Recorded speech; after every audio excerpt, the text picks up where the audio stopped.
that it can work combo, because of it, and maybe they're just trying to make it work and maybe forcing it a bit too hard, but I'm not too sure. I've seen this hero have mixed results, mostly failures, at least from this league so far, but gotta learn somehow, right? So definitely trying to experiment. Seeing this mid matchup, this is one thing where, you know, it is a Topson hero. However, this matchup is worse, actually, than the Drow Ranger versus Wind Ranger. This is a tough one for the Invoker early on. He's got to start building up his damage, though. He's going to be able to sustain because of the 2 points in Quas. So he'll recover as the lane progresses.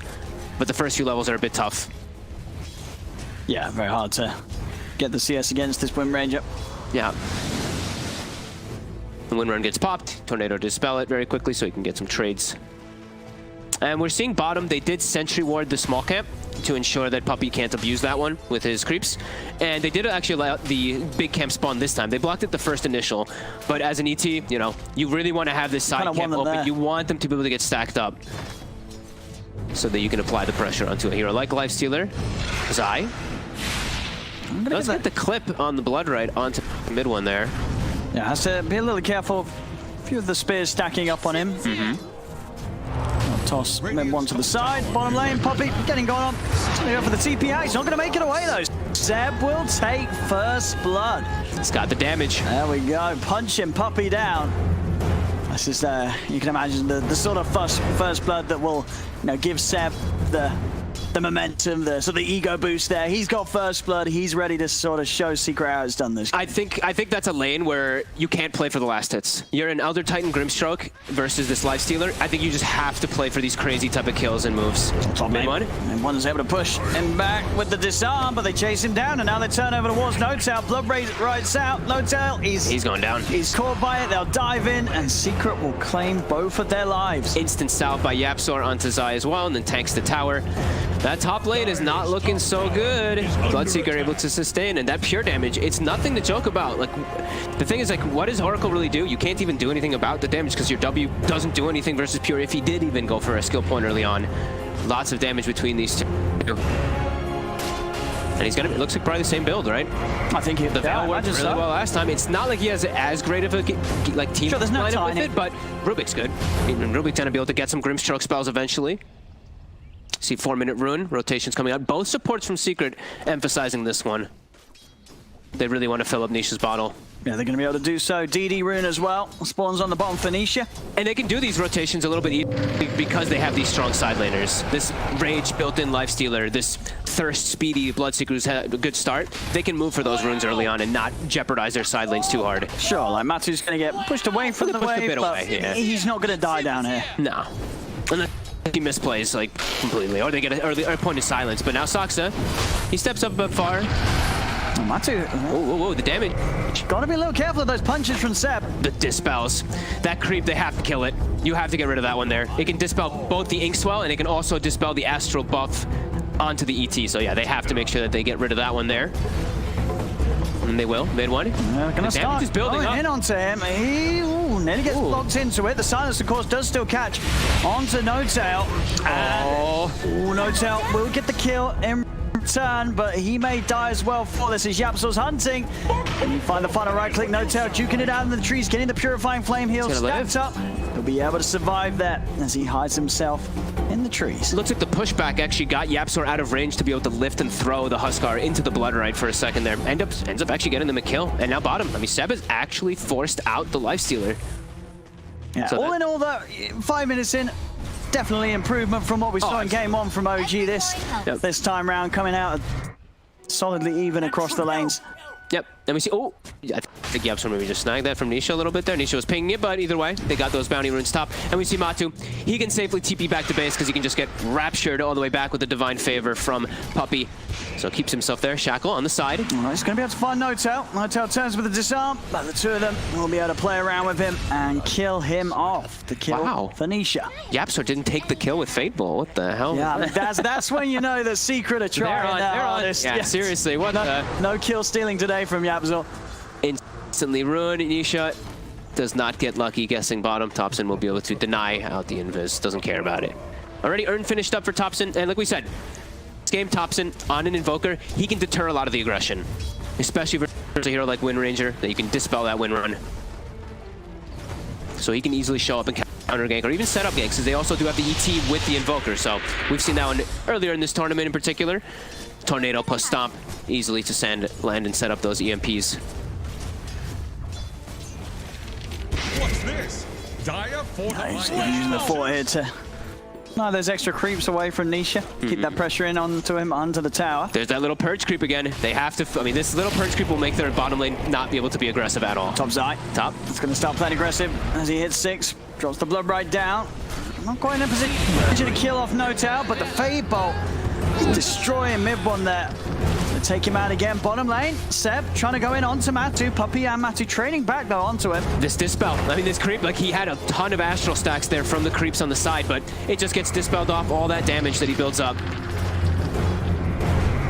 Matu's getting low again here. Here comes the creep to purge it off, but it might be late. They're chasing in.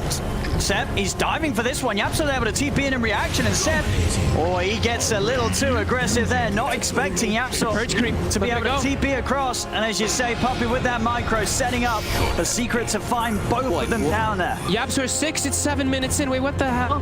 That kill top really surged him forward there, but I mean, that's...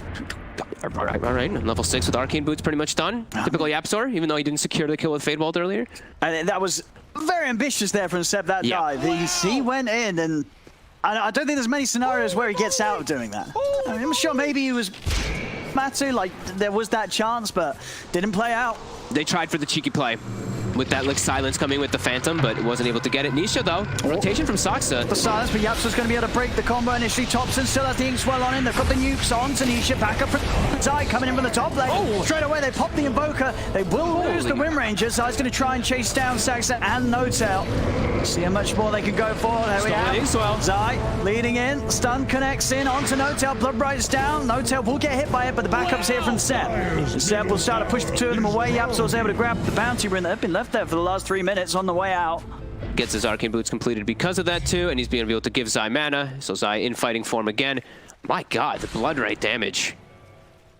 That early on when he's already level 7, so it's 300 pure damage. It's the highest effective nuke in the game. Look at Saksa, he has to dance around here to try to dodge it. Won't be able to. 300 pure damage. Maybe having a shot at killing offside here. They get the cold snap and the EMP. Zai needs help. It's coming in. Puppey with the TP. Zai is into the trees and he's away. And he's speedy now. I couldn't quite kill him there, the three of them. Tons of moves coming out from OG to try to respond to Secret's advantageous start again. Yeah, 3. And look at this, like Matu now is able to get so much space out of bottom when it was looking like he was going to suffer maybe a tiny little bit, but now Swarm's got the armlet done. And something that Elder Titan does not like playing versus is any of that plus armor as your aura works, but your actual natural aura gets countered as mid one. Nisha's trying to catch on the mid one. It's a freebie. This is going to continue to just enlarge the difference between mid and Timmerman's game. Like, we're seeing the timing, as you say, on Matu's armor in comparison. He's going to be able to do so much more at the point where Midwan's not going to be quite ready to turn up to these fights. Yep. The only way that they can get those type of kills there is if Saksa actually gets the Phantom from the tree line. If he does it out of, like in fog, and he gets the silence off initially, then maybe they can go for those connects, but not able to do so the last few times. Matu will outclick him for the rune here. Nice try. He has the rage. Yeah, it's not a... You're never catching up to this lifestealer now with the phase boots, the rage. And now now he has the armlet done pretty much, so that much stronger. He needs just a couple more last hits and he will have it. Top under attack. Forcing reactions, going for a dive here with the Fade Bolt, with the Blood Red as well. So much burst damage with this early Veil too. And again, this early lead, I mean 10 minutes in, but it's a 4K again. Lead. Yeah, and Thompson, like that one death actually costs him so much. Like he's down with the supports, with the Rubik, with the Bloodseeker, the offlane. His net worth is crippled a bit here. Keeping themselves top, keep applying the pressure. Mid one has to be so careful. If he's at like half HP or 3/4 HP as a Huskar, Blood Right, pure damage, a Fade Bolt, and a Stolen Spell, he's just dead. He actually has to move out of the lane and go farm some jungle now because of that. Short second. I mean, and where is the power from OG in this game? In the first game, we were always looking towards when they'll be able to group up as 5, and considering that could have had potential, obviously. They got too far behind early on. They wanted to try the tree line. It gets dispelled instantly, though. The Inkswell, the Purge Creep again. Puppey always having the right one. Yeah, the Alpha Wolf as well, giving that extra bit of punch to Matu. Yeah. I think the biggest thing is really whenever Thompson wants to start moving with the ET, I think they have to set up some Stomp, Tornado, EMPs as Thompson. He's ghost walking, but he's being seen, the Thirst. Ooh, he's gonna live. 10 HP. Nice. And they'll be able to punish Nisha for that. TP's come in. All right. Keep Thompson alive. Oh my god, he almost died because of the vision from the Bloodseeker. Ends up surviving, but they do lose a very early tier 1 bottom. And the top lane. Top 2 Zai. I mean, he's got 1,300 gold on top of the Veil. This is a fair bit of money on this. Top lane Bloodseeker yet again, mid lane. Matu's going to come in. Tries to set up onto mid one. Doesn't want to run back in, though. There's 4 heroes here on OG. That is a scary steal. It is a level 4 Inkswell on a hero that has Rage built in. So Tornado, sure, amazing to counteract that Inkswell, but if he's raged, he's he on can top just of you. beeline right through. Exactly. So I do think Secret's probably going to look to just fight whenever a fight does come to them, but this time, Zai might get caught out pretty far forward. No, just no messing around for The silence. There's no cold snap because of the silence. He lives. And they're pressuring the mid-tier 1 tower. Secret just finding any opportunity to take away these very early towers here from OG. No defense in the mid lane as that tower will fall as well. 12 minutes in. And look at this 5K now. lead. It's only going up again. Yep, and they're looking for action. Stolen Inkswell, they're very ready to look for these fights. They have so much damage in their draft now because of this early lead. Anyone they find will easily get brought down. All of OG, though, kind of responding here. Thompson is top. Here we go. The catch is in. They've got the shackle shot. Mid one needs to save straight away. False promise comes out for no time. Mid one jumps immediately over onto Nisha. They have the Inkswell stun as well. Nisha falling low. They'll go down. They'll get the Wind Ranger. Dives in over towards Saxon. Now turning over back towards mid one. The stolen Purifying Flames there from Yapsor, nuking mid one out of the game. My god. They may have gone Nisha, but they lose 3 heroes for it. Matu survives. His farm starting to get quite a bit ahead of anyone else in the game. This armlet into Deso is going to come out at a very good timing for the Lifestealer. Yeah, and I mean, I'm seeing OG. They've queued up a Midas on Invoker. I believe I saw Midas queued up on Elder Titan too. It looks like they're going to take it, try to take it to the late game because of how this early game has gone. They're going to try to go for some farm build. Do they have the heroes to do that? Who's the late game hero on OG? What's the potential in that sense? I mean, it's the Invoker and the ET for the most part, Yeah. but I mean, this Lifestealer has built-in rage. He's excellent versus these heroes as game progresses no matter what. Nisha does start to fall off a little bit versus them, but Lifestealer is definitely the one who reigns supreme for the majority of this game, if not all of it. Especially with this type of lead.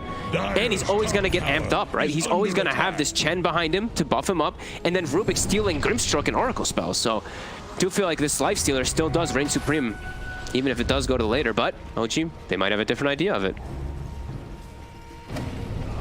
Smoke, yeah, from OG. I mean, Secret, in OG's jungle right now. Scan comes out, so OG know the whereabouts. A Secret are positioned to fight. Zai very fast. I mean, Seb's going to get ruptured straight up, so he's going to be held out to the side of the fight. Okay. If Saksa doesn't die here, this could be okay with a disengage of They're on GMP, top but of him. he's dead. Shackle setup. That's one down, and now it becomes a 4v5, and a 4v5 that I don't think OG's going to want to still try and force. No. Look at Matu. He's like it's the way he's playing. He's just, there's no risk because he's just so good versus every single one of the heroes on the side of OG. This raid. That's it's got him in for a hammer, I believe. Okay. It's got the one up. Nice little snipe there by Thompson as he's making his way to Midas a creep. And maybe the Midases are also for the Chen creeps, right? Maybe that's why they also. Okay, that's true. It is the Chen counter. Yeah, I was trying to. A very expensive one. Very expensive indeed. But look at Puppey. He's always having the purge creep. It's so important when you have these type of dispels. Oh, now he's got 2. Versus Elder Titan. Even Oracle, too, it can be very good versus, and versus Grimstroke. Nisha. As the setup into the blow, Brian Matu, he's straight on top of Thompson. Thompson just gets destroyed. No Tail doesn't even get a chance to use the false promise on him.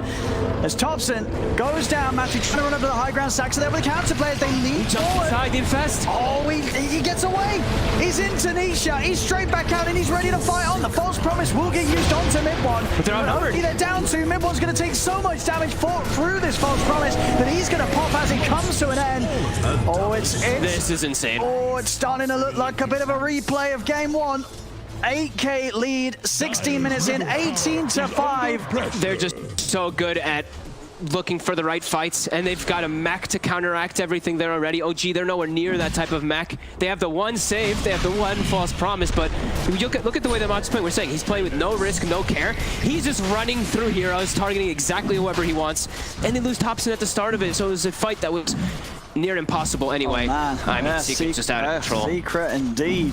8-0 and 8 on YapzOr as well, by the way, on his signature Rubik. 16 of the 18 kills. He's having an impeccable performance. Just look at the damage split between the four of Secret. They're just in tune. Everybody's making plays on Secret. Everyone's getting equally involved. Yep.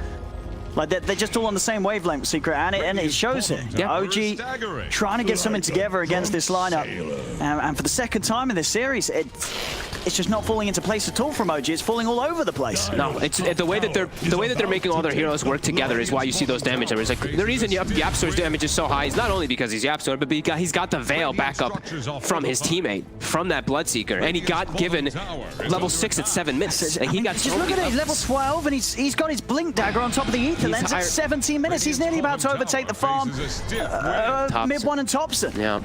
He's higher level than Thompson. They're now getting some time to at least hit a tower here.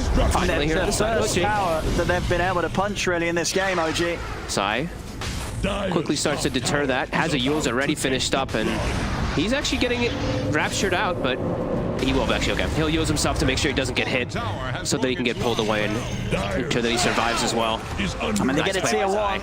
But they're losing a tier 2, and of course the all-important pre-20-minute tier 2. So now Secret, if they can finish this with the availability of denying any of that 20-minute outpost XP from OG. And there's already an MKB now on Nisha. So that Huskar, who ideally you want to be able to get a halberd at some type of time, evasion's already going to get countered heavily. And the damage, like we said, the Veil, plus the Blood Rage, plus that Focus Fire with an MKB is going to be crazy. See Matu, he gets with the rage. And even starts to turn towards them there. Does realize that OG's got the full squad around and Matu didn't quite have the backup in the neighborhood, so he's outside, continuing to go for this aggressive build. Armlet, Deso into the Basher. Smoke by Secret. I think they're maybe going to try pressuring the base here. They're very strong right now, and they have Aegis, they have Deso, Armlet. They could catch people on the rotation. Matu holds his ground. Walks to his teammates. Does get caught by the stomp, though. He gets his armlet back off, though. Yep. And Tanisha, he's saved. And again, just Zai just putting down these blood brights, forcing this whole area where OG struggle to fight into. So there's a smoke to put a base ward so they can see inside, and they're just actually going to look to sandwich them. They just wrap him around. Mid-1, he's going to start to step towards them, but they just jump out, and immediately it has to be false promise. The shackle doesn't latch. Mid-1's going to jump in aggressively, but he's being ruptured. He's going to take so much damage. Matu is able to get to the backlines. The lift up there onto the Invoker, 3 dead.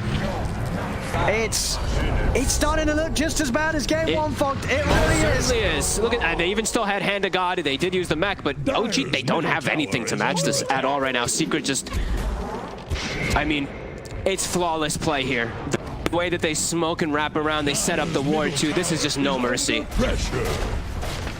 And Matu with this just such a favorable hero matchup versus what he's against. He's, like I said, he just has no fear. He can just run into anything he wants. My goodness, 21-5. I can't remember what the score got to in the last game, but I think it was 30-something to 4, something. I think it was 5, to 5. Maybe. Yeah. It's heading that same way yet again. I mean, some of these KDAs, as you're pointing out earlier, YapzOr 809. Insane stuff here from Secret, and we'll see what the comeback plan is going to be from OG. As you said, there are Midases online. But they can't, like, their lanes are all going to be pushing into their side. And they have a base ward that's watching their movements that they do not know about at all. There's no way they'll ever find that base ward either. So they just saw them all walking out of the base, walking into their jungle. They know exactly, look at Matu. He knows exactly where they are. He's taunting them. Matu doesn't care. He's just going to start going in onto mid-1. Oh, Stone Splitter. He's just gone. He's not even a chance to save mid-1. Oh, they're just getting destroyed. Matu wants him. Is he going to keep going? He's going to I think he's gonna chase Matu's in the base. He's in the base. Saxon's dying outside of it. Yeah, Matu will finally give up on the chase. Doesn't quite have the movement speed to continue to get him. Mid-lane Thompson's out alone. Oh, I mean, goodbye, Thompson. All right. 24-5, 15K lead.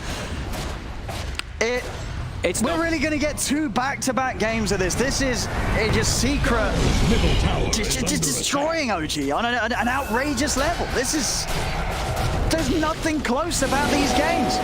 Look at this Lifestealer. He's Alacrity'd with Blood Rage. Look at all these buffs he has on him, and he even gets to survive, jumping away here. Protecting that Aegis.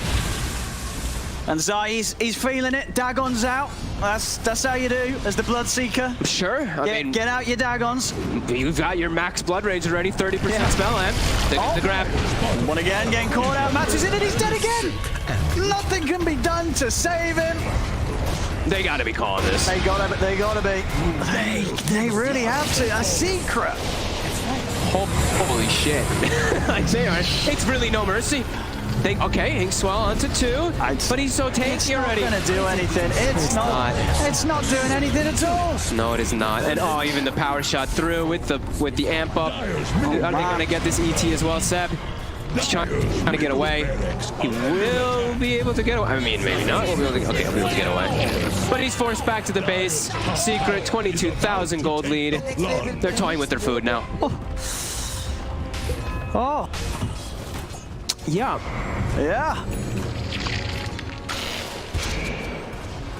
I mean, are we sure Secret are playing on their main accounts? I mean, what's happening? Oh, this is just. I mean, it's impeccable performance across the board. Yes, they just don't make. They're not making any mistakes. And OG, at this rate, they're falling into the traps. The Smurf detection's going to kick in, and Secret's going to jump straight to the grand finals. This is chilling around the Ancients. He's going to open wounds for healing. Heal back up to full. Keep their pressure on the map. OG, they're trying to find some type of room, some breathing.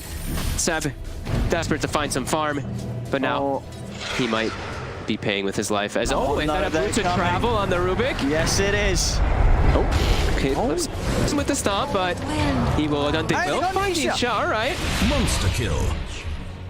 They got Nisha. They got Nisha. They got something. They got something here, OG. And they instant smoked, looking for something else. Puppy knows, though. His creeps scouted it out. He's pinging exactly where they were. Dire's bottom tower. They did at least get a kill here to punch back, but they're going to need quite a few more of those. Yeah. Down 21k here at 23 minutes. Matu is such like Matu can just run at them. Look, he's just taunting He has 35 armor. Like, what do? You know he can touch him. He can kill the 3 of them probably. Just run. They have to reset and run away. Oh, another kill. Oh, they find that's a lot of gold. There's a rupture onto Thompson. They found 2.